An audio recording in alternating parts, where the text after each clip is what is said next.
안녕하십니까? 자, 지난 시간에 우리 첫 번째 시간에서는 아마 우리 오리엔테이션 시간 가졌었고요. 네, 두 번째 시간부터 우리 한번 입문 과정 들어갔었죠. 그래서 특히 지난 시간에 지방세를 과세할 때 지방세 과세권자인 지방자치단체의 구조 살펴봤고요. 그 다음에 지방세에서 부가징수 방법을 살펴봤습니다. 기억나시나요? 예. 자, 그러면 여러분 일단은 잠깐 우리 수정상 몇 개가 있어갖고 280쪽 잠깐 한번 보시면요. 280쪽에 수정상이 있어서 요거 하나 좀 수정 좀 하겠습니다. 자, 280쪽 4번 독립세와 부가세 있습니다. 찾으셨습니까? 예, 거기 보시면 조세는 독립된 세원의 보유 여부에 따라서 독립세와 간접세로 구분할 수 있다라고 했는데 간접세가 아니라 부가세입니다. 그죠? 부가세. 그거 좀 오탑니다. 그래서 제목은 제대로 됐는데 내용에서 그래서 요거 한번 좀 잠깐 부가세는 지난 시간에 설명 안 드렸죠? 예, 잠깐 설명드릴게요. 거기 독립세가 있습니다. 한번 잠깐 보죠. 독립세라는 것은 소득, 수익, 재산, 거래 등과 같이 독립된 세원에 대하여 부과되는 본세를 말하며 부가세를 제외한 대부분의 조세이다라고 됐어요, 여러분. 자, 여기서 우리가 세원이란 말이 나왔네요, 여러분. 세원. 자, 세원이란 것은 조세를 부과하는 원천 또는 객체를 세원이랍니다. 세원은 뭐를 말한다고? 조세를 부과하는 객체. 그러니까 세금을 때릴 때 어떤 대상이 있어야 될 거 아니야. 그 세금을 때리는 대상을 우리 뭐란다, 여러분? 세원이랍니다. 세원. 이때 이러한 세원에 해당하는 대표적인 것이 우리 책에 나오는 것처럼 예를 들어서 소득, 또 뭐 거래, 또는 뭐 재산, 또 뭐 행위, 이런 어떤 세금을 때릴 때 그 부과 대상이 되는 세원을 독자적으로 갖고 있어서 부과하는 조세를 뭐라 하냐면 독립세. 그래서 일반적으로는 독립세가 일반적인 겁니다. 그럼 예를 들어서 소득에 대해서 부과되는 대표적인 세금이 뭐가 있냐? 소득세가 대표적인 소득을 과세 대상으로 합니다. 소득. 거래를 대상으로 하는 거에 뭐가 있냐? 부가가치세라든지 또 재산에 대해서 부과되는 게 뭐가 있냐? 재산세라든지 또는 종합부동산세라든지 또 행위에 대해서 부과되는 게 뭐가 있느냐? 취득세라든지 등록면허세라든지 이렇게 대부분의 조세는 세금을 때릴 때 세금을 때리는 부과 기준이 있다 없다? 있다. 세원을 보유하고 있는 조세를 일반적인 조세를 뭐라 한다 여러분? 독립세예요. 독립세. 근데 요 독립세가 일반적이라면 부가세가 있죠. 자, 부가세는 예외적인 것인데 한번 잠깐 책을 보죠, 여러분. 부가세라는 것은 이러한 조세를 부과할 수 있는 어떤 독립된 세원을 보유하고 있지 못하기 때문에 이미 부과된 조세를 기준해서 자, 여러분 밑줄 한번 쳐주실래요? 부가세의 가장 중요한 성격이 뭐냐면 여러분 이중과세입니다. 이중과세. 이중과세에다 밑줄 줘야 돼요. 이중과세되는 예외적인 조세를 바로 뭐란다 여러분? 부가세랍니다. 부가세. 자, 그 중에서 국세 쪽에서는 교육세와 농어촌 특별세가 있는데 우리 공인중개사 시험과 관련된 건 여러분 밑줄 농어촌 특별세만 관련됩니다. 교육세는 우리 공인중개사와 관련이 없어요. 그 다음에 지방세에서는 뭐가 있다 여러분? 지방교육세가 있습니다. 자, 그럼 부가세 잠깐 우리 개념 좀 정리해 볼게요. 자, 제가 부동산을 매매를 취득했습니다. 부동산을 드디어 매매를 취득했어요. 그러면 부동산이라는 것을 매매로 취득했기 때문에 이 취득에 대해서 뭐가 부과되죠, 여러분? 취득세가 부과되겠죠, 취득세. 너 부동산 취득했으니까 뭐 내라는 얘기야? 취득세 내라 그 얘기야. 그러면 이 부동산의 취득에 대해서 이미 뭐가 과세가 되는데? 취득세가 과세가 됐어. 그런데 이때 이 과세된 취득세를 기준해서 요 놈을 기준해서 한 번 더 뭘 내야 되냐면 여러분 우리 농어촌 특별세법에 따라서 농어촌 특별세를 한 번 더 내셔야 되고요. 지방세법에 따라서 지방교육세를 한 번 더 내셔야 돼요. 그럼 어떻냐 그래요? 아니 그러면 부동산을 취득하면 취득세도 내고 이거 말고도 또 농어촌 특별세와 지방교육세를 또 내야 되는 거냐? 또 내야 되는 거예요? 예, 또 내야 된다고요. 이때 요 농어촌 특별세나 지방교육세는 부동산의 취득에 대해서 부과되는 것이 아니라 부동산의 취득에서 부과된 뭐를 기준해서 취득세 요 놈을 기준해서 다시 한번 때리는 거예요. 그럼 이건 법에서 강제적으로 시키는 거야. 이해하시나요? 이때 요거를 바로 독립세라고 그러는 거고 취득세를 뭐라 하는 거고 독립세. 독립세는 뭐에 대해서 과세한가? 취득이라는 행위에 대해서 과세가 되는데 요 과세된 취득세를 근거로 해서 한 번 더 뭐를 때리겠다. 농어촌 특별세와 지방교세를 한 번 더 때리겠다는 게 요 놈을 바로 뭐라 한다 여러분? 부가세라고 합니다. 부가세. 그래서 부동산을 취득하면 결론 낼게요. 취득세만 내는 것이 아니라 그 낸 취득세를 기준해서 한 번 더 뭘 내라. 농어촌 특별세와 지방교세를 한 번 더 내라. 그럼 요 놈은 이미 취득세가 과세가 된 요 취득을 근거로 해서 과세가 되는 무슨 과세가 되는 거예요, 여러분? 이중과세. 취득세 냈는데 또 내라는 얘기야. 그럼 우리가 내고 싶어서 내는 건 아니죠. 법에서 강제적으로 하는 거야. 요때 요거를 독립세라고 그러면 요 농특세와 지방교세는 뭐라 한다, 여러분? 부가세라 한다. 그 얘기입니다. 그래서 결론 낼게요. 부동산을 취득했다. 그럼 기본적으로 뭘 내라? 취득세. 그럼 그 부과된 취득세를 기준해서 한 번 더 뭘 내라? 농특세와 지방교세를 한 번 더 내라. 그 얘기예요.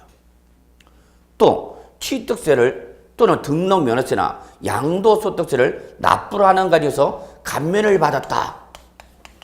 뭘 받았다고요? 감면을 받았대요. 그러면 무조건 감면을 받게 되면 감면세에 대해서 20% 한 번 더 또 뭐를 내야 되냐? 농어촌 특별세를 한 번 더 내셔야 돼요. 그냥 그런가 보다 하세요. 그래서 결론은 부가세라는 것은 이미 이러한 독립된 세원에 대해서 부과된 독립세를 기준으로 해서 한 번 더 이중과세하는 성격의 조세를 뭐라 한다고 여러분? 부가세라 한다. 이렇게만 보시면 합니다. 그래서 개념 한번 보시고요. 요 정도만 좀 보시면 돼요. 그래서 여러분 부가세에서는 우리가 공인중개사와 관련된 게 뭐가 있고요, 여러분? 농어촌 특별세. 그 다음에 뭐가 있어요, 여러분? 지방교육세. 그래서 실제 여러분 우리 나중에 배우겠지만 취득세 납세의무자나 등록면허세 납세의무자나 재산세 납세의무자는 지방세 납세의무자는요. 그 취득세, 등록면허세, 재산세에 대해서 20%를 한 번 더 뭐로 내냐면 지방교육세를 한 번 더 내십니다. 이러한 이중과세 성격을 띠는 걸 뭐라 해야 돼요, 여러분? 부가세. 자, 그럼 여러분 우리가 공부를 할 때는 일반적인 것과 예외적인 것으로 구분이 가능할 땐 여러분은 어디다 초점을 맞춰야 되냐면 예외적인 거에 초점을 맞추셔야 돼요. 그러니까 부가세 몇 가지만 종류를 잡아놓고 부가세가 아니면 뭐다 다 독립세다 이렇게 전환하실 수 있어요. 근데 이상하게 문제 실전에서는 여러분들이 약해. 그러면 어떤 규정이 있는데 여러분 규정에서 원칙과 뭐로 나눠지냐? 예외로 나눠져. 원칙과 예외로 나눠져. 그러면 여러분은 외우실 때 일단 어디다 초점을 맞춰서 외우셔야 되는 거예요? 예외 규정을 초점을 맞추셔야 되는 거예요. 그러면 예외가 아니면 어디로 가는가? 그래서 이렇게 말할 때는 잘하는데 시험 볼 때는 잘 안 돼, 그게. 예외를 외워놨어. 근데 예외가 아니대. 그럼 어디로 가요? 그러면 어디로 가지? 예외가 아니면 어디로 가는 거예요, 여러분? 원칙. 그런 것만 잘 구분하시면 돼요. 그러니까 이런 걸 실제 시험에서는 이걸 출전이 의도하는 바로 캐치를 못하면 원칙을 물어보는 건지 예외를 물어보는 건지 감을 못 잡는 분들 계셔요. 그래서 이런 것이 좀 약하다. 그래서 우리나라 시험은 이상하게 원칙과 예외가 있으면 출전들을 뭘 좋아하냐면 예외 규정을 더 좋아합니다. 그래서 일단은 여러분 항상 우리가 나중에 배우겠지만 원칙과 예외 구분할 때는 일단 뭘 잡고 여러분? 원칙. 그리고 예외 규정을 반드시 잡아놓고 예외 규정에 해당이 안 되면 올라가고 원칙. 예외 규정에 해당하면 답은 뭘로 대답해야 되는가? 예외. 이런 것만 좀 주의하시면 될 것 같아요. 자, 그래서 이 정도에서 독립세와 부가세 마무리 짓고요. 대인세와 대물세는 지난 시간에 설명드렸습니다. 기억나시나요? 했어요? 안 했어요? 안 했어요? 기억이 자, 보죠. 했는데 그러면 안 돼, 나중에. 자, 대인세, 대물세 지금 한번 봅시다, 그러면. 대인세, 대물세. 네. 보통세, 목적세는 안 해도 되겠다. 예. 제가 중요하지 않은 거는 이론상 내용을 구성하고는 있는데 우리 공인중개사 시험범위에 좀 떨어지는 거는 지금 인문과정에 설명 안 드리거나 나중에 또 본 내용에서 설명드려요. 자, 그래서 대할 대자를 써갖고 대물세와 대인세로 구분합니다. 이거 한 것 같은데? 안 했어요? 개별과세, 합산과세 안 했어? 예, 죄송합니다. 자, 이렇게 좀 이렇게 돌다 오다 보면은 약간 좀 헷갈릴 때가 많아요. 여러분, 일단 대인세인데 대자는 여러분 큰 대자가 아니라 대할 대자입니다. 대할 대자. 뭐에 대해서 부과되는 거냐 그래요. 그러면 대물세 그러면 글자 그대로 뭐에 대해서 과세 물건에 대하여 부과되는 조세다 그 얘기고요. 대인세 그러면 요거는 뭐에 대해서 사람에 대해서 부과되는 성격의 조세를 대인세랍니다. 그런데 어떤 교수님은 대자를 집어넣는 교수님도 계시고 대자를 빼고 그냥 물세, 인세 이렇게 표현하는 교수님도 계셔요. 그러니까 같은 말이다 보시면 돼요. 대물세나 대인세나 그냥 물세나 인세나 같은 말이다. 다만 여러분은 요걸 집어넣으면 과세 물건에 대하여 부과되는 성격의 조세를 대물세, 사람에 대해서 부과되는 조세를 뭐라고 해요, 여러분? 대인세. 그러면 여러분 여기서 중요한 건 뭐냐면 의가 중요한 것이 아니라 즉 대물세가 뭐냐 대인세가 뭐냐가 중요한 것이 아니라 그래 나 대물세다 그러면 이 대물세는 항상 여러분 요걸 기억해 두셔야 돼요. 반드시 과세 물건별로 얘들은 무슨 과세하냐? 개별 과세입니다. 그리고 이러한 개별 과세가 이루어질 때는 여러분 어떤 세를 적용하게 되냐면 비례세율이라는 것을 적용하게 됩니다. 요걸 꼭 적어 놓으셔야 돼요. 의의가 중요한 것이 아니라 그래 나 대인세 하나 대물세 어쩌라고 그러면 대물세는 재산별로 또는 과세 물건별로 무슨 과세한다 여러분? 개별 과세. 요게 키워드예요. 그리고 개별 과세를 할 때는 어떤 세를 적용하는 것을 원칙으로 하냐? 비례세율 적용하는 걸 원칙으로 합니다. 그럼 제가 굳이 원칙이란 말을 얘기하면 여러분은 빨리 감을 잡으셔야 되는 게 뭐냐면 예외도 있겠구나라는 것만 잡으셔야 돼요. 이걸 제가 항상 강의할 때 얘를 원칙으로 합니다. 그러면 여러분은 원칙이지만 뭐도 있다. 예외도 있다. 이렇게 감을 좀 잡아주시기 바랍니다. 그러면 대인세는 얘는 사람이 말하는데 이때 사람은 누굴 말하냐? 납세 의무자를 말하는 거예요. 납세 의무자별로 자 여기는 무슨 과세하냐? 합산 과세가 나온다. 그리고 여기는 무슨 세를 적용하느냐? 누진세를 적용합니다.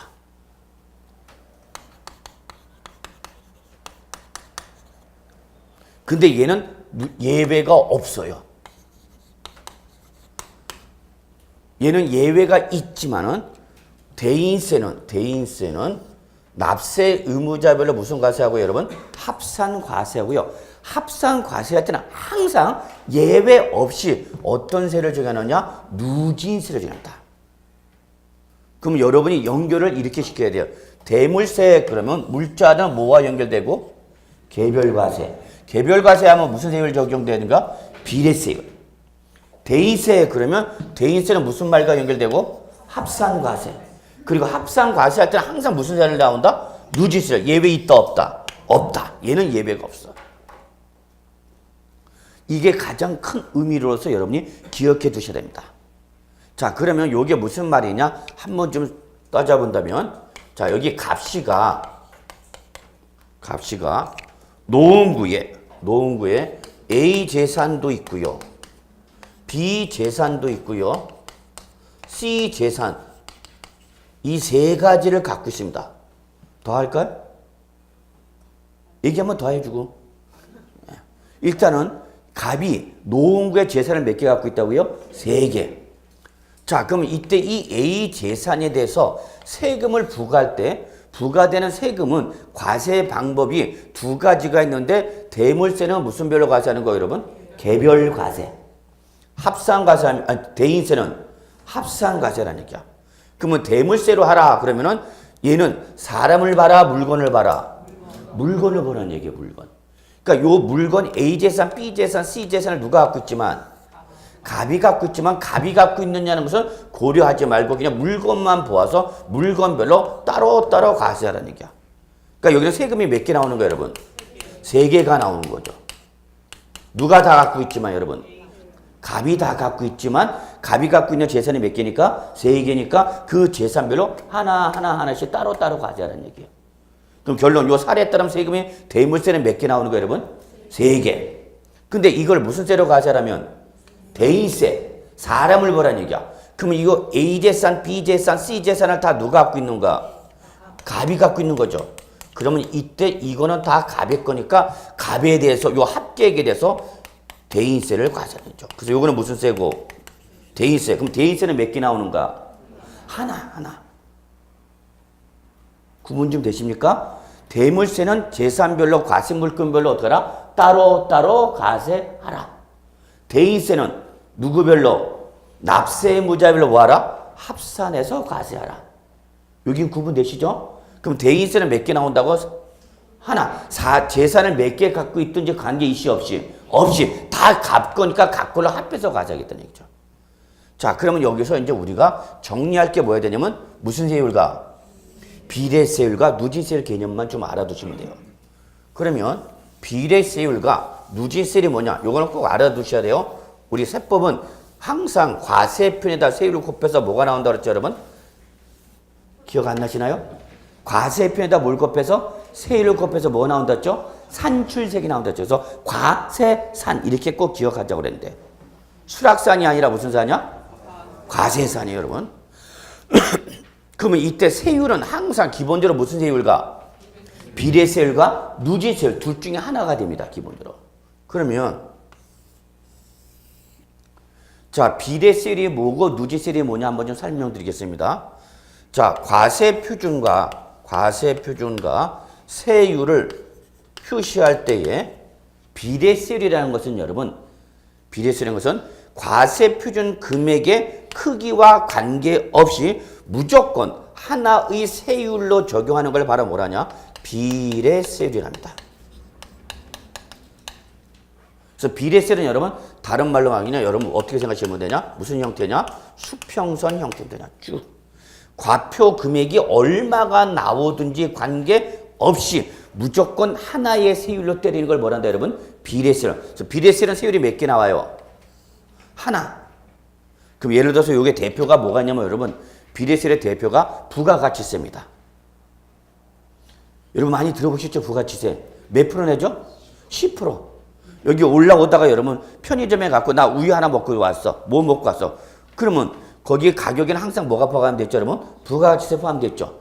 그럼 내가 100원짜리 사도 몇 프로 부가가치세? 10%. 만원짜리 사도 몇 프로? 10%. 이번에 새로 나온 TV 빵빵한 거 700만원짜리 TV 사도 몇 프로? 10%. 그러니까 금액과 관계없이 하나의 세율로만 때리는 걸 뭐란다 여러분?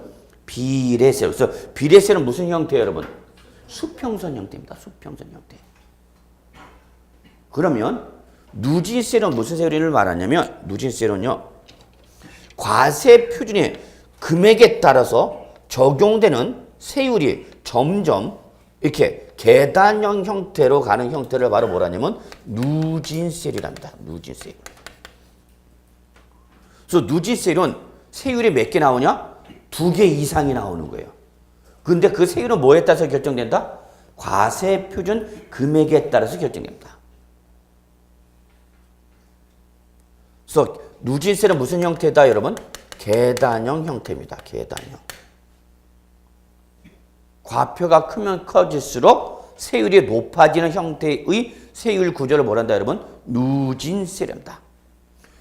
여러분이 납세 의무에서 가장 기본적으로 내는 세금이 뭐가 있냐면 소득세입니다. 무슨 세? 소득세. 소득세라는 것은 개인을 납세의무자로 하고 개인의 소득을 과세 대상으로 하여서 부과되는 대표적인 국세를 바로 뭐냐면 소득세입니다. 여러분 뭐 회사를 다니거나 사업을 했으시다면 세금을 다 내셨을 거예요. 그때 내는 세금의 가장 기본이 뭐죠, 여러분? 소득세죠. 난 한 번도 내본 적 없다, 스키어. 난 세금이라는 소득세 내본 적이 없다. 그런 분도 계셔요. 뭐가 없으면은? 소득이 없으면. 나는 여태 학생 신분이었어. 나는 학교 졸업하자마자 결혼해갖고 주부로 전업주부로 살아왔어. 인생에 소득이라는 게 없어. 훌륭하신 분이죠. 그런데 일반적으로 사업을 하거나 근로를 제공하게 되면 여러분 뭘 부과되는 거죠, 여러분? 소득세. 소득세 같은 경우는 여러분 최저 6%부터 출발해서 최고 38%까지 5단계 초과 누진세를 과세합니다.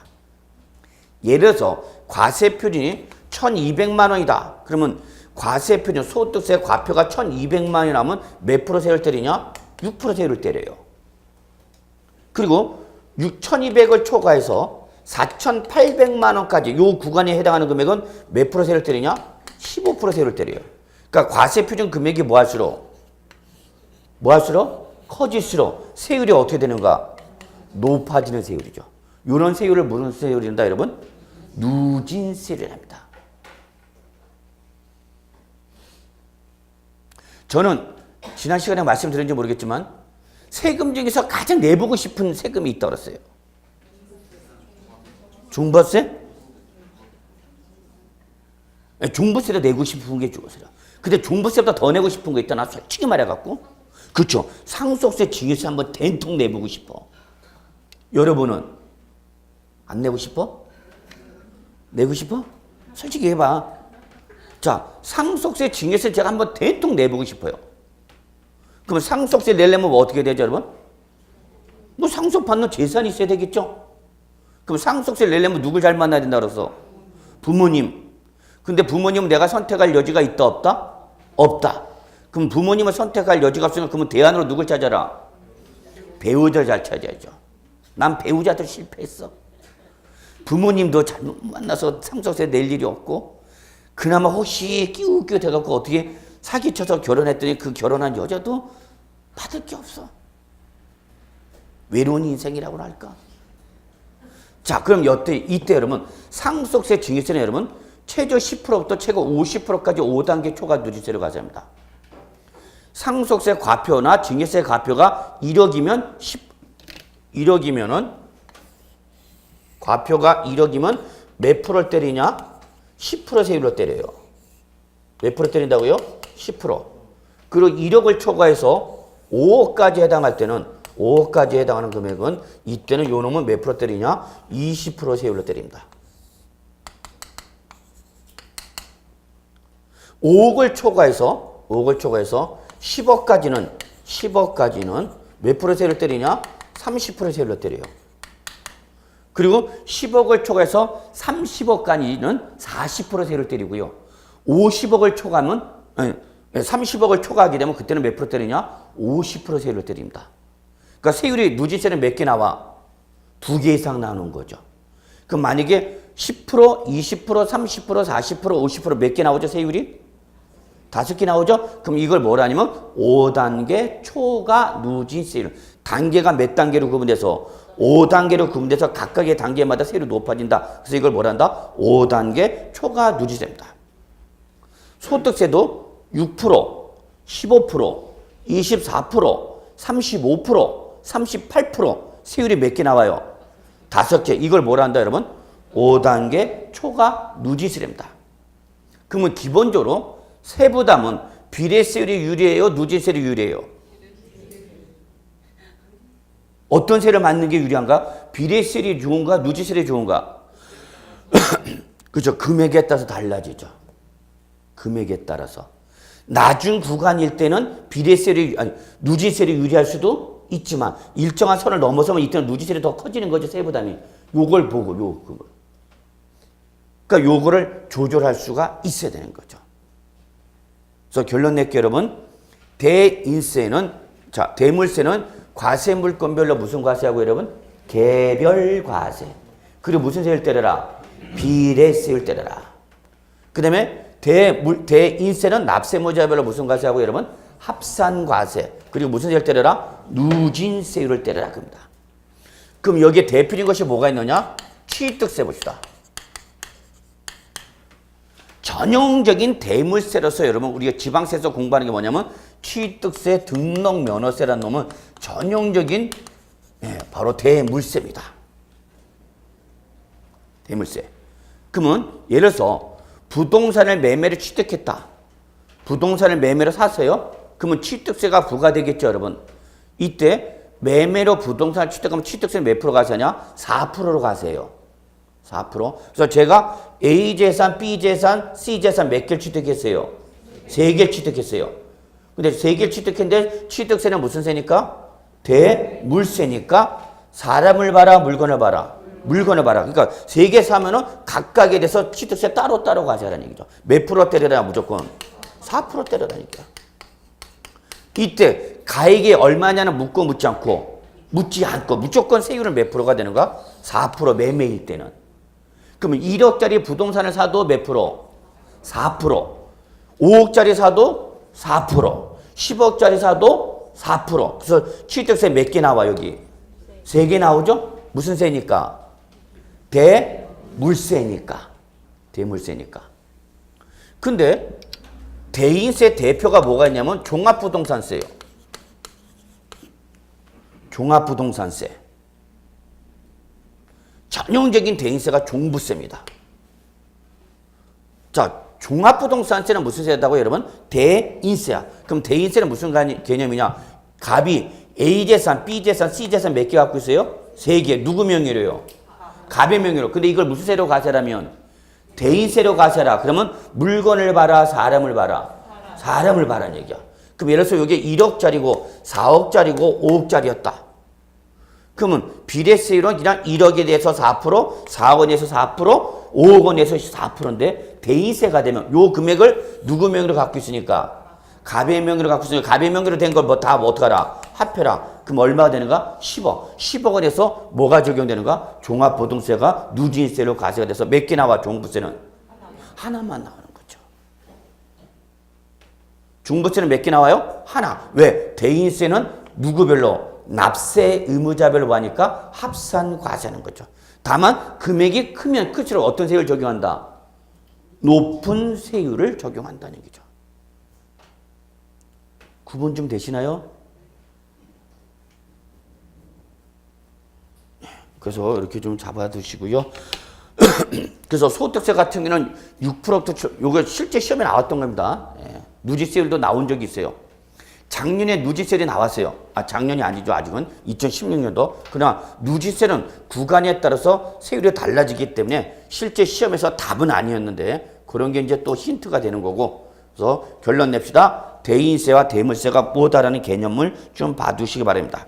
그래서 우리 한번 대인세 한번 잠깐 보시면요. 280조. 밑줄 소득세. 네, 소득세. 상속세, 증여세는 우리 시험범위 아니랬죠, 여러분? 그래서 소득세가 대인세. 거기다 하나 더 적으세요. 종부세. 소득세 밑에다가 종부세 하나만 더 넣으세요. 종합부동산세. 상속세, 증여세는 우리 시험범위 아니랬죠? 상속세, 증여세는 우리 시험범위 아닙니다. 그러나 여러분 나중에 실무 나가시면 꼭 좀 공부하셔야 될 것이 바로 상속세, 증여세 공부하셔야 됩니다. 부동산이는 대표적인 재산이죠. 재산을 가진 사람은 어디에 관심을 가질 수밖에 없어요? 상속과 증여에 관심을 가질 수밖에 없어요. 저 가끔가다 다른 학원에서 어떤 주부님이 오셔갖고 제 아들이 이번에 초등학교 입학합니다. 그래서요? 예, 축하합니다. 그랬더니 그래서 초등학교 입학하니까 그냥 조그만 이벤트 하나 해주려고 5억짜리 아파트 애 명의로 넘기려고 그러는데 조그만 이벤트 돼? 그래서 애 초등학교 입학 기념으로 애 명의로 아파트 하나 좀 미리 넘겨주려고 그러는데 교수님 어떤 식으로 취하는 것이 세금을 조금이라도 줄일 수 있어요? 라고 와서 물어보는 거예요. 그래서 이걸 단순 증여를 하는 게 좋아요? 뭘 하는 게 좋아요? 그래갖고 그러면은 이렇게 하시는 것도 하나의 방법이 됩니다. 라고 말씀을 드린 적도 기억이 나요. 하여튼 있는 사람은 그렇게 별걸 다 걱정한다? 없는 사람은 그런 걱정해 안 해? 안 해. 나는 그런 걱정을 해본 적이 없어. 그래서 여러분 요 상속세, 증여세 나중에 좀 우리가 틈틈이 공부 좀 하셔야 됩니다. 특히 여기서 우리 세법에서도 상속과 증여 나오는데 자 한번 요거 상속과 증여 잠깐 설명 좀 드릴게요. 지난 시간 안 했죠 요거? 했나요? 했어요? 네, 좋습니다.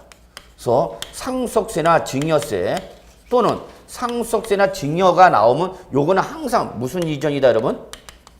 무상이전이라는 거 절대 놓치면 안 됩니다. 상속세와 증여세는 무슨 이전 여러분? 무상입니다. 대가를 지급하고 지급하지 않고 그래서 여러분 무상취득의 대표가 뭐다고 여러분? 상속과 증여입니다. 그러면 상속을 받은 재산에 대해서 부과되는 세금이 뭐고 여러분? 상속세. 증여받은 재산에 대해서 부과되는 세금이 뭐고 여러분? 증여세가 되는 거죠. 그래서 항상 잊으시면 안 됩니다. 우리 이제 취득세 할 때부터 이거 나오는데 상속과 증여는 전형적인 무슨 취득이 여러분? 무상이죠. 그러면 상속일 때의 상속의 당사자는 누굴까요, 여러분? 제가 지난 첫 시간에 이렇게 말씀드렸죠. 세법은 역시 법률 행위이기 때문에 뭐가 있다? 당사자가 있습니다. 세법의 당사자는 기본적으로 누구다 그랬죠, 여러분? 과세권자와 납세의무자입니다 그랬죠. 그러면 상속일 때 당사자는 누굴까요? 피상속인과 누구죠, 여러분? 상속인이죠. 이런 용어를 꼭 좀 알아두셔야 됩니다. 그래야 나중에 세법 규정이 이해가 돼. 그럼 돌아가신 분은 누가 여기서? 피상속인이죠? 돌아가셔서 사망해서 상속을 받은 사람은 뭐라는 거예요, 여러분? 상속인. 그래서 나중에 우리 양도소득세나 저쪽 취득세 쪽에서 납세 의무자를 피상속인을 한다, 상속인을 한다 할 때 이게 피상속인이 누군지 상속인이 누군지 아셔야 되는 거죠. 순간적으로 헷갈리면 피상속인이 돌아가신 건지 상속인이 돌아가신 건지 헷갈릴 때는 딱 떠오르는 거 하나만 떠올리면 돼요. 피 보신 분이 돌아가신 거죠. 그럼 안 까먹을 때 피 보신 분이 돌아가신 거야. 그러면 돌아가시면서 상속을 받은 사람이 뭐예요, 여러분? 상속인. 증여일 때 당사자는 누구죠, 여러분? 재산을 이전해 준 누구죠, 여러분? 증여자.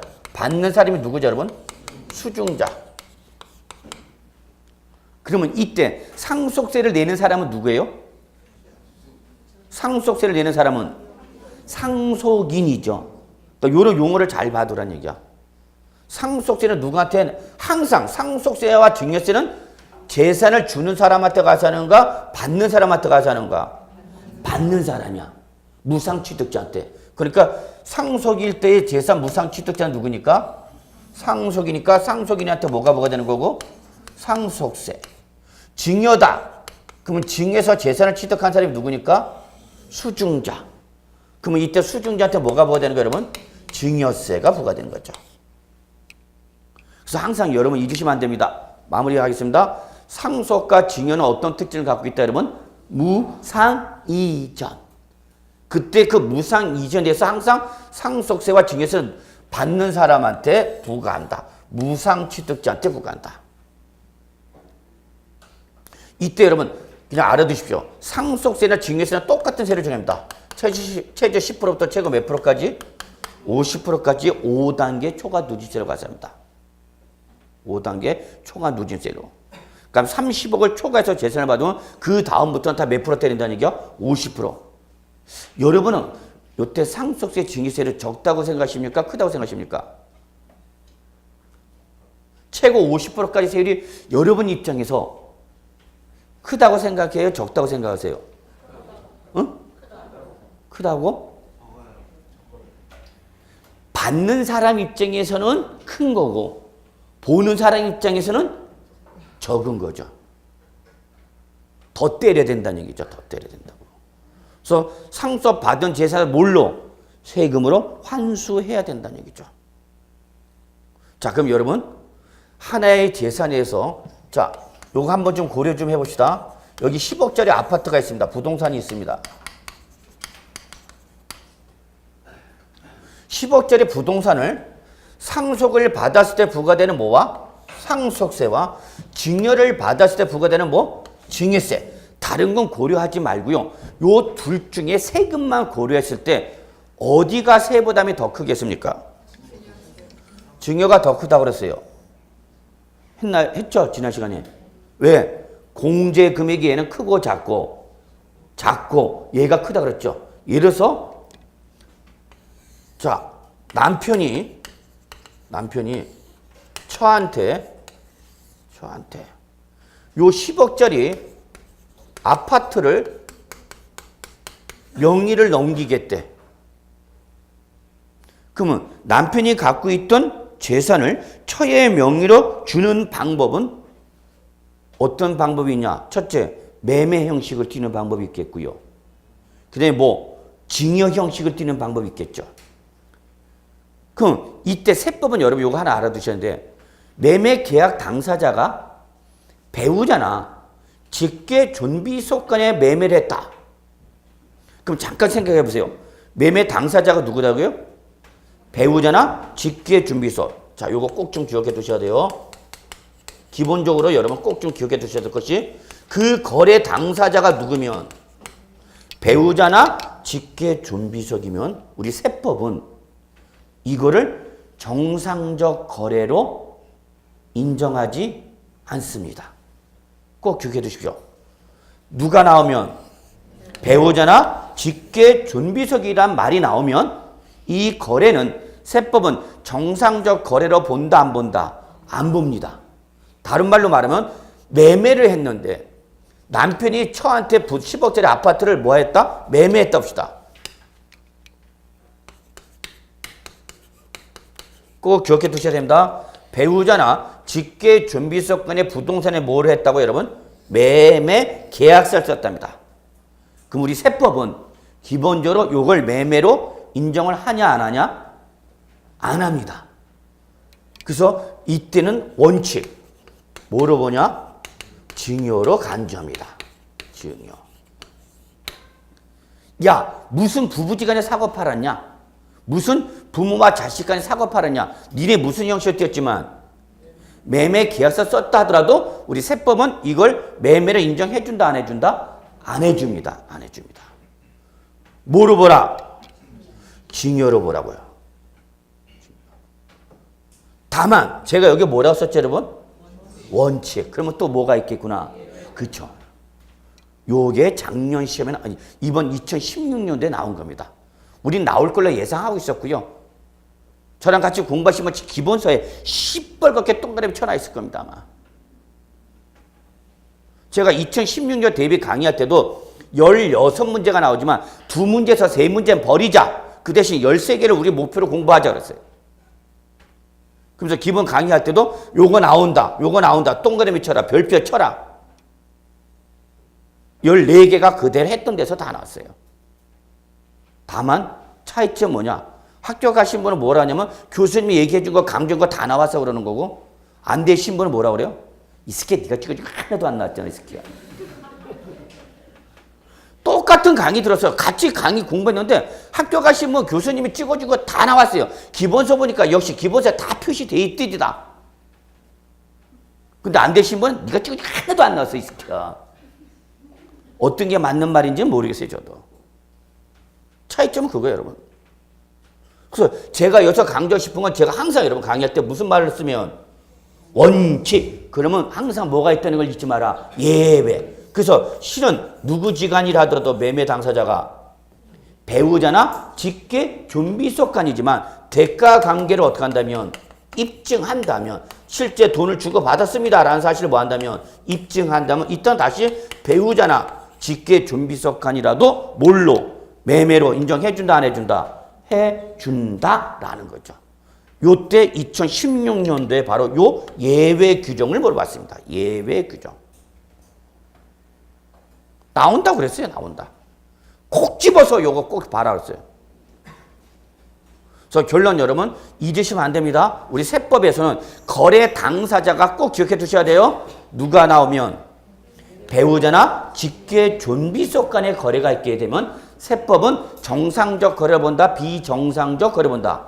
비정상적 거래를 봅니다. 그래서 여러분 꼭 기억해 두셔야 돼요. 요걸 두 글자는 저는 여러분한테 강조를 하기 위해서 이렇게 얘기합니다. 뭐라고 한다? 왼수. 배우자나 직계 존비속을 두 글자를 뭐라고 그러라고요? 왼수. 이해가 되죠? 또 우리 집만 그러나 보네. 예, 저희 집은 서로 이렇게 보내서 왼수 그럽니다. 그래서 결론 낼게요. 배우자나 직계 존비속이라는 누구지간의 거래를 하면 왼수지간의 거래를 하면 정상적 거래로 인정한다 안 한다? 안 한다.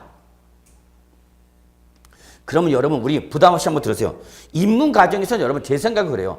입문 과정에서 무슨 개별 규정 하나 외우고 중요한 게 아니라 세법에 대한 전반적인 구조와 기본적 마인드를 구축하는 게 저는 더 중요하다고 생각하는 사람입니다. 여기서 좀 충실하게 기본적 세법적 마인드를 구축을 해 놓으시면 개별 조문을 공부할 때 이해가 쉽게 되는 거고, 기본 개념이 흔들리면은 세법 조문 외워봐야 도움이 안 돼. 무슨 소리인지 못 알아들어. 똑같은 강의를 했는데 어떤 사람이 와갖고 나 이거 하나도 무슨 소리인지 못 알아듣겠어. 그럼 이제 저는 돌아버리는 거죠. 어쩌라고 그러면. 그럼 그런 분들의 특징이 뭐냐? 기본서를 제대로 안 보거나 기본 개념을 자꾸 우습게 보는 분들이 계셔요. 그래서 저는 기본을 상당히 강조하는 사람인데, 자, 여기서 한번 잠깐 보시겠습니까? 매매일 때와 증여일 때 여기 차이점 한번 봅시다. 뭐로 봤을 때와 증여로 봤을 때와 뭐로 봤을 때? 매매로 봤을 때 차이점. 저는 부동산 세법을 강의할 때 이 그림을 항상 상당히 중요시하는 사람인데, 자, 갑이 취득했습니다. 얼마 취득했냐? 뭐 3억 원이 취득했다 봅시다. 얼마 취득했다고요? 3억 원. 자, 이때 갑이 을한테 여러분 양도를 했습니다. 자, 양도 당시 가액이 얼마인가 봤더니 얼마냐? 5억 원이 돼요. 그러면 소유권이 갑으로부터 누구한테 넘어간 거죠, 여러분? 을. 자, 그러면 요거를 갑이 을한테 넘어갔을 때에 요거를 매매로 볼 때와 증여로 볼 때의 차이점이 있다 없다? 있다. 세법에서는 있습니다. 자, 만약에 갑과 을이 매매 계약에 의해서 넘어갔다. 그럼 무슨 양도죠, 여러분? 유상양도죠. 그러면 이때는 여러분이 어떻게 해석하냐? 얼마 주고 산 것을 3억 주고 산 것을 얼마에 팔았다? 5억 원에 팔았다는 얘기죠. 그럼 내가 3억 주고 사서 5억 원에 팔았으니까 얼마 이익 남았죠? 예, 이때에 요 양도 차익 얼마에 대해서 2억 원에 대해서 뭐가 부과되는 거냐? 양도 소득세가 부과됩니다.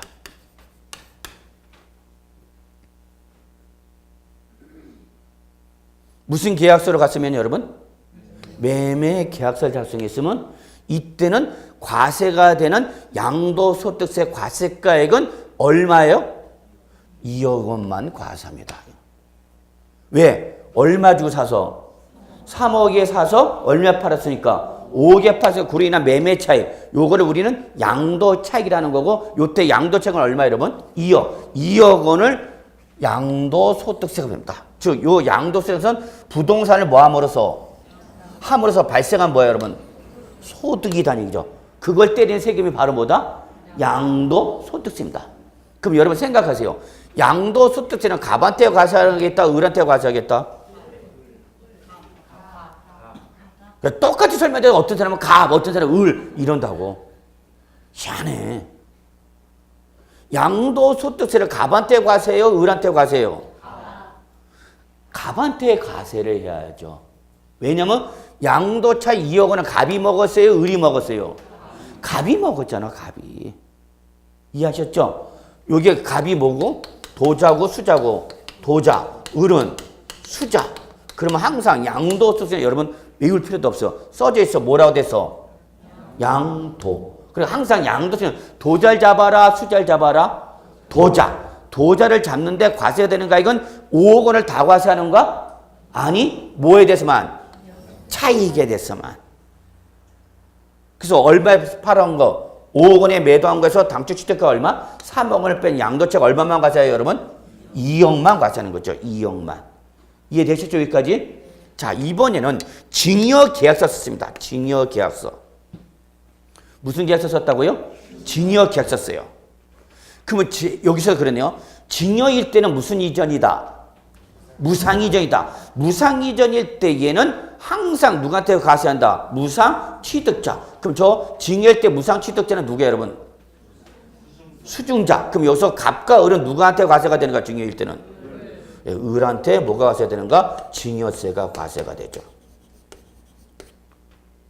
왜냐면 대가를 받았으니까 안 받았으니까? 아니, 증여면. 갑이 대가를 안 받은 거죠? 그럼 갑은 실현된 소득이 있어 없어? 없잖아. 내가 뭘 받은 게 없는데. 그러니까 갑은 잡아 못 잡아? 못 잡죠. 그러니까 항상 무상이전은 무상 취득자. 여기 증여하면 누가 되는 거야? 우리 수증자. 수증자한테 뭘 과세하라?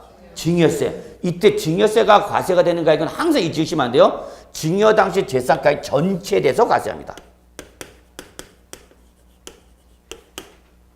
그러니까 얼마가 되는가 증여세는 과세가액이 5억이 되는 거죠. 5억 원이.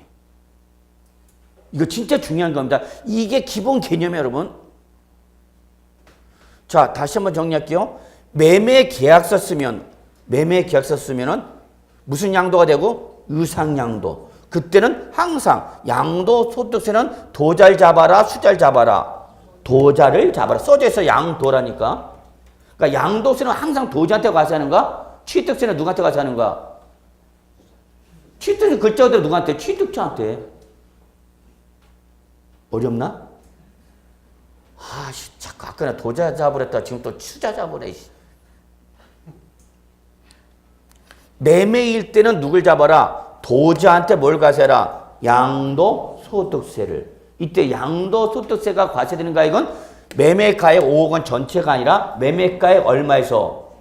5억 원에서 취득가액 얼마 빼라? 3억 원을 빼. 뭐에 대해서만 과세한다?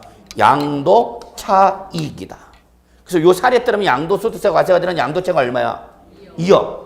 자, 근데 다시 계약 조건 바꿉시다. 뭐로 바꿨어? 징여. 징여 계약서 쓰면 항상 이제는 도자를 잡아라, 수자를 잡아라. 수자 잡아라. 그래서 이때 징여니까 징여자, 수증자, 우를 잡아야 되겠죠? 이때 징여세가 과세되는 가액은 얼마다? 징여 당시 재산가액 얼마? 5억이죠. 그럼 여러분 매매면 얼마인데 과세가액이? 2억. 징여면? 그럼 여러분 고민하세요. 얼마짜리인데? 자, 이거 놓치면 안 돼요. 얼마짜리인데 5억짜리를 매매 계약서 쓰면 과세가액은 얼마 되고? 2억. 요 사례 따르면 징여 계약서 쓰면 5억 원이죠. 그럼 어디가 더 세부되면 당연히 커져. 징여가 더 세부되면 커지는 거죠. 자, 그러면 내가 배우잖아. 처자식한테 이번 우리 배우자한테 결혼 기념일로 5억짜리 하나 주려고 그래. 소박하잖아. 이런 거 하나 주는 건 뭐 어렵지 않죠? 결혼 기념일에 죄송합니다. 별로들 반응이 없습니다. 이상하다. 결혼 기념일에 이런 거 하나씩 주는 거 아니야?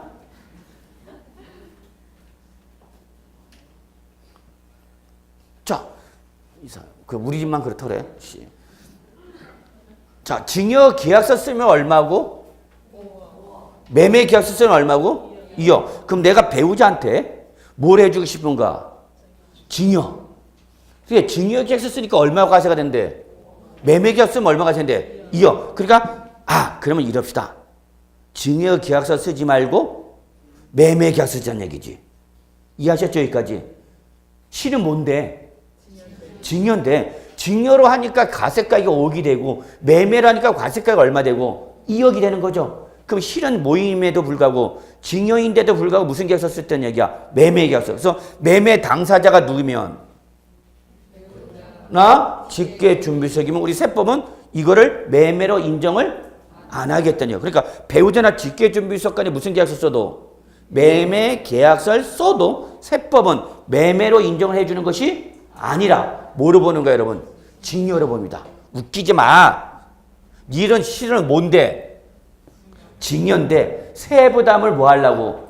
줄이려고 무슨 계약서 썼어? 매매 계약서 쓴 거지? 라고 뭐 한다? 추정합니다. 그래서 실제 배우자나 직계준비서 간에 매매 계약을 써도 우리 세법은 이거를 매매로 인정을 하고 안 하고 이거를 뭐로? 증여로 추정해서 뭘로 때린다? 증여세로 때립니다. 그럼 니네가 증여세를 줄이려고 매매 계약서 써도 효과가 있다 없다? 없다. 그러니까 한마디로 말해서 장난치지 마라 그 얘기입니다. 여기까지 이해되셨죠? 그래서 놓치면 안 됩니다. 배우자나 직계준비서 간에 매매 등 유상 거래 형식을 취하면 우리 세법은 그거를 매매로 인정하고 안 하고 뭐로? 증여로 봐서 뭐로 때리겠다? 증여세로 때리겠다는 얘기야. 근데 100%가 아니라 여기 뭐라 했어? 원칙. 근데 뭐가 있다 그러면? 예외. 즉 누구 지간이지만 배우자나 직계존비속간이지만 매매로 인정을 받을 수가 있는 경우도 있다 없다? 있다. 이때 매매 등으로 인정해주는 경우는 어떤 경우냐? 실은 배우자나 직계존비속간이라도 대가 관계를 뭐 한다면? 증명한다면 이때는 비록 배우자나 직계존비속이라도 매매로 인정을 받을 수 있다 없다? 있다. 요게 바로 2016년도에 취득세에서 나왔던 문제입니다. 나온다고 예상이 있었고요. 감히 말씀드리지만 저랑 오래 공부하신 분들 한번 기본서 달래 봐갖고 기본서 봐보세요. 딱 집어놨어요. 그냥 교환 딱 집어놨어. 요거 나올 거다. 그대로 답에서 뭐 교환 그대로 답으로 물어봤어요. 그래서 여러분 요거 하나 그림 꼭 좀 이해해 두셔야 됩니다. 증여일 때와 매매일 때의 과세 가액과 납세 의무자가 같다 다른다? 다른다. 자, 요거 정리하겠습니다. 매매면 무슨 가액이야, 여러분? 양도 차익. 과세 가액은 납세 의무자는 도자야, 수자야? 도자. 증여는 증여 당시 가액 전액이죠. 저 사례 따르면 얼마 되죠, 여러분? 5억. 여기 사례 따르면 이건 얼마죠? 2억. 그리고 증여 당시 가액은 항상 가액이 돼서 납세는 누가 되는 거예요, 여러분? 수중자. 뭐로 때려라? 여기는 양도소득세. 여기는 뭐로 때려라? 증여세. 여러분 요 그림 하나 꼭 좀 사진 찍어 놓으시기 바랍니다.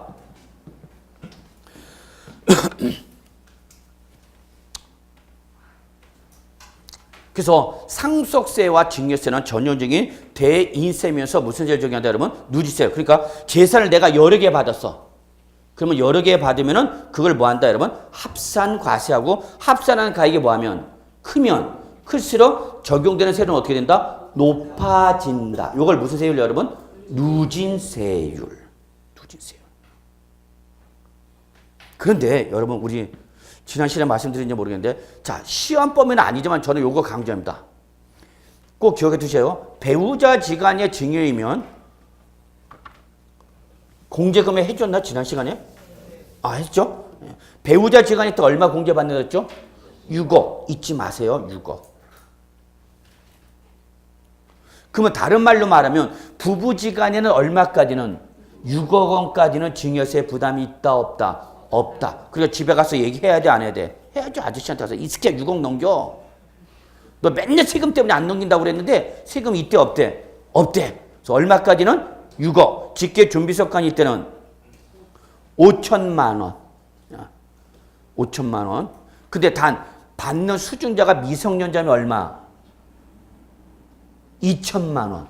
여러분 알아두셔야 돼요. 나중에 실무 나가셔서 부동산을 갖고 있는 사람이 공인중개사이 여러분한테 와갖고 내가 아파트 하나 있는데 요거 이렇게 애한테 증여를 하고 싶은데 어떻게 하는 거냐 와서 여러분한테 물어본단 말이야. 또 여러분도 받아야 돼 안 받아야 돼? 받아야 되잖아. 기억해 두십시오. 배우자가 있다 얼마 공제받는다? 6억. 이게 분명히 나중에 양도소득세 나옵니다. 이걸 말씀드린 이유는 세금 우리 시험과 연결되기 때문에 그래요. 그래서 부부지간 때 얼마? 6억. 직계존비속간에는 얼마? 5천만 원. 단 받는 수증자가 미성년자면 2천만 원. 기타 친인척이면 500만 원. 기타 친인척이면 500만 원. 자, 그러면 상속을 갑시다. 배우자가 상속을 받으면 여러분 30억까지는 상속세 과세를 하지 않습니다. 기본 공제주입니다. 단 그 배우자가 민법상 법정 상속 재산가액을 기준해서 30억까지는 상속 공제를 해주기 때문에 과세를 하지 않습니다. 그러면 상속세를 가장 적게 내는 방법 중에 하나는 뭐냐면 누가 받는 게 제일 좋아? 네, 배우자가 받는 게 제일 좋습니다. 왜 그럴까요? 응? 왜 배우자한테는 과세를 안 하죠? 왜 이렇게 공제를 많이 해주죠? 자, 아까 보세요. 증여일 때도 배우자가 할 때 얼마 공제준다 그랬죠? 6억. 직계존비속간할 때는 5천만 원. 그럼 배우자 공제금액이 확실히 크죠? 자, 상속세에서도 배우자가 내 상속을 받아 얼마까지 공제된다고요? 30억. 근데 직계비속이 받았다. 그러면 그때는 공제해야 됩니다. 인적공제 따져서 기초공제 해줘야 되고 그 다음에 거기에 대해서 다시 자녀공제, 장애자 공제, 미성년자 공제 이런 기본공제 다 따져야 됩니다. 그래서 최소 배우자가 상속을 받으면 30억 기본적으로 상속 공제 받을 수 있고요. 직계 비속들이 받으면 최소 얼마 보장해 주냐? 5억 보장해 줍니다. 주의할 거는 최소 금액입니다. 자식이 받으면, 자식의 상속을 받으면 그 자식의 인적사항을 다 하나씩 따져봐. 미성년자가 있냐 없냐, 장애자가 있냐 없냐, 예. 또 자연장애 갖고 연로자 공제 그 장애를 상속을 받은 사람이 나이가 많냐, 미성년자냐, 이런 공제를 하나씩 다 따져봐요. 그래서 공제 금액이 결정되는데 기본이 얼마다고? 5억이야. 최저 얼마 공제 준다고요? 5억. 그럼 예를 들어서 내가 5억짜리 아파트 상속을 받았다. 그럼 상속세 낼 일 있어 없어? 없어요. 그러면 부부가 상속을 받으면 얼마인데? 30억. 자식이 받으면 기본이 얼마? 5억. 그럼 어디가 역시 커? 배우자가 크죠. 상속을 받으나 징계를 받으나 배우자 공제 몫이 크다는 얘기야. 그럼 왜 이렇게 배우자한테 많이 공제 줄까요? 응? 부의 세습을 좀 막으려고. 부의 세습을? 아직 세습은 안 이루어졌죠. 배우자한테 간 거니까. 그렇죠. 재산 형성 기여들었죠. 부부가 공동의 노력에서 재산을 축적했다는 얘기지. 자, 예를 들어서 이 예를 들은지 모르겠어요. 제가 여기서 강의를 합니다. 강의를 하면 여러분 아시다시피 여기 일정한 기간별로 저한테 돈이 들어오겠죠. 강의료가. 그러면 제 통장에 학원에서 입금이 되겠죠. 그럼 저희 집사람은 저는 아직도 불가사리 하는 건데 제 통장에 입금이 되면 저희 집사람 문자가 가요. 띵동띵동. 그래서 계약하시 구자요. 얼마가 입금됐습니다. 문자가 또 가. 그럼 저희 집사람이 그거 제 들어온 돈을 싹 빼갖고 자기 구자로 옮겨놓습니다. 예전에는 그래도 인터넷인데 요즘은 핸드폰으로 하더구만 이제. 그게 들어오는 즉시 한 5분을 못 버티고 그냥 빠져나가. 쭉 빠져나가. 그래서 저희 평균 잔고를 한 거 제로예요. 자, 그러면서 저희 집사람이 부동산을 저희 집사람 명의로 샀어요. 처의 명의로. 그럼 이 부동산은 누구 명의로 되어 있죠, 여러분? 처의 명의로 되어 있는 거죠. 근데 실은 노력의 원천은 저로부터 나온 거죠. 이해하시나요? 요걸 바로 부부 공유 재산입니다. 꼭 기억해주세요. 시험에 나옵니다. 무슨 재산? 부부 공유 재산입니다. 그래서 부부 공유 재산은 당사자, 배우자, 당사자 한 사람의 명의로 되어 있지만 실은 부부간의 공동의 노력에 의해 축적된 재산을 바로 뭐란다 여러분? 부부 공유 재산이랍니다.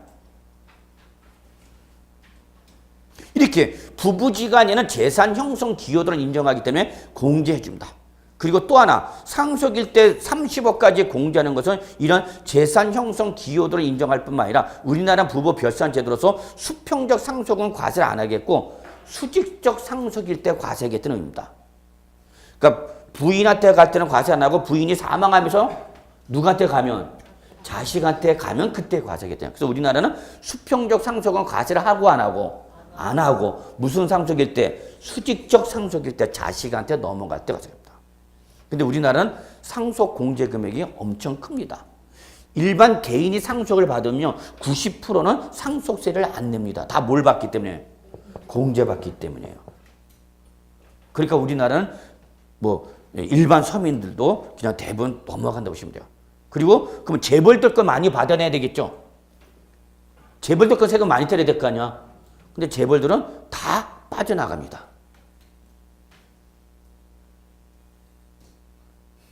집에 갈까? 재벌들은 이미 누굴 동원시켜서 변호사, 공인회계사, 세무사들 동원해갖고 내 재산을 다 합법적으로 다 빠져나가게 만듭니다. 그래서 결국은 실제 상속이 이루어지면 세금이 부과될 때 별로 없어요. 우리나라 최고 재벌은 누구예요? 누구만 해도 삼성이죠. 자, 이병철 회장부터 이건희 회장으로 상속을 할 때 그러면 우리나라 재계 1순위가 상속세를 가장 많이 냈어야 되는 게 타당한 거죠. 맞잖아. 아니요. 재벌에서 제일 적게 냈습니다. 다 웃기는 거야. 다 빠지는 거죠. 그러니까 공인회계사나 세무사, 세무 전문가한테 야 상속세 줄일 수 있는 방안 제시하라. 네가 상속세 10억 원을 줄여주면 합법적으로 줄여주면 10%, 20%를 너한테 주겠다는 얘기야. 그럼 10억을 줄여주면 얼마 주겠다는 얘기야? 2억을 주겠다는 얘기야 너한테. 그럼 이 공인의 세무사 목숨 걸어 안 걸어? 걸어. 재벌 들이니까 10% 준대 20% 준대. 한 건 성공하면 먹고 사는 거죠. 100억을 줄여주면 얼마 받는다는 얘기야? 10억 20억을 받는다는 얘기야. 그러니까 얘들은 그거에 대해서 전문적으로 노력해 안 해? 연구하죠. 그게 재벌들입니다. 그러니까 재벌들, 돈을 버는 사람과 돈을 못 버는 사람의 차이점은 그거예요. 돈을 버는 사람은 돈을 벌기 위해서 돈을 쓸 줄 알고요. 돈을 못 버는 사람은 돈을 쓸 줄을 모른대요. 그러니까 돈을 못 버는 사람은 나한테 이거 들어온다. 요게 그냥 아까운가? 이걸 왜 놓죠? 어떻게 번 건데? 이걸 꽉 잡고 있는 거죠. 그러니까 더 큰 게 들어와도 이 더 큰 걸 잡으려면 요걸 놔야 되는데 요걸 못 놔. 지금 나가는 것만 보이니까. 이게 재벌과 서민들의 차이점이돼. 근데 재벌들은 더 큰 걸 잡기 위해서 내가 갖고 있는 요 조그만 걸 뭐 할 줄 안다는 얘기야? 버린다는 얘기죠. 내가 너한테 1억을 준대. 재벌들은. 그럼 1억을 주는 대가를 그냥 주겠어? 1억 주는 대신 너한테 얼마 뽑아먹겠다는 얘기야? 10억 뽑아먹겠다는 얘기죠. 그게 재벌들의 마인드이 돼요. 그러니까 서민은 내가 갖고 있는 것만 악착같이 지키는 거야. 아니 내가 이걸 왜 줘? 새끼야. 근데 돈을 버는 사람은 재벌들은 그래? 내가 이만큼 줄게 너 가져. 그 대신 나는 속으로 너한테 이거보다 더 크게 뺏어 먹겠다는 얘기죠. 그게 일반 사람의 차이점입니다. 자, 그래서 여러분 여기서 딱 이번 시간에 저는 요거 하나만 좀 기억해 주시면 될 것 같아요. 증여일 때와 매매일 때 과세가 되는 가액과 납세무자 달라지고 있죠, 여러분? 그림 보이시죠? 그리고 다시 한번 누구 간에 거래하면 배우자나 직계 준비사 간에 거래하면 우리 세법은 정상적 거래 본다, 비정상적으로 본다. 비정상적으로 간다. 그러나 모두 있다. 예외 규정도 있다. 나중에 이제 우리가 이거 볼 거예요, 여러분. 예. 그래서 여기서 이번 시간에는 비례세율과 누진세율 개념과 하고 매매일 때와 증여일 때 차이점을 설명했습니다. 자, 여기까지 하고 10분 쉬었다가 계속 질문 나가도록 하겠습니다. 질문 있으면 질문하시고요.